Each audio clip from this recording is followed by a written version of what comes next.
The Montana legislature began its hearing on House Bill 112 and 113 yesterday. Now, those are the House bills that would create restrictions on transgender youth. 112 specifically would not allow athletes to compete outside of their designated gender at birth at each level of competition across the state. If passed, the bill could have a sweeping effect across athletics in Montana, as KPAX's Kyle Hansen explains.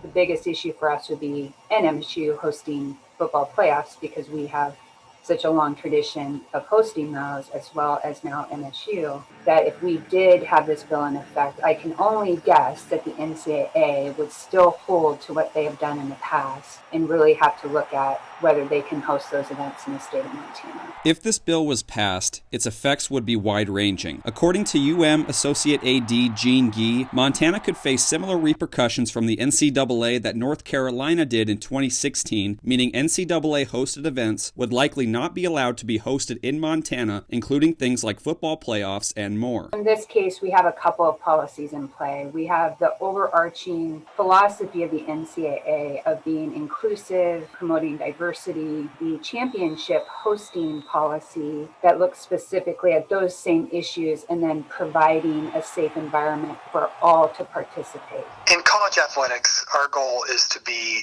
supportive of all of our student athletes. There are clear guidelines and policies in place by the NCAA in dealing with transgender student athletes. We will follow those guidelines and those policies that are in place, but we really want to be in a position where we can support all of our student athletes. Haslam and have firsthand experience with transgender athletes when June Eastwood in 2019 became the first male-to-female trans athlete to compete in a Division I cross-country race when she competed for the Montana Grizzlies. Her coach at the time, Brian Schwayen, said and Eastwood coordinated her transition in accordance with NCAA policies, therefore her competing was fair. I think at the end of the day, when you look at June versus Jonathan, the times in which June ran compared to her gender probably lined up very similar to what Jonathan ran in comparison to his gender.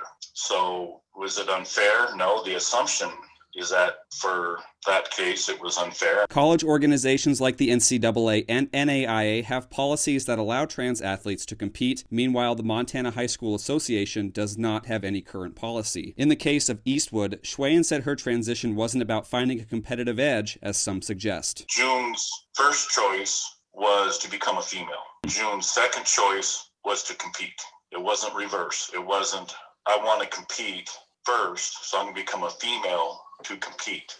In Missoula, Kyle Hansen, MTN Sports.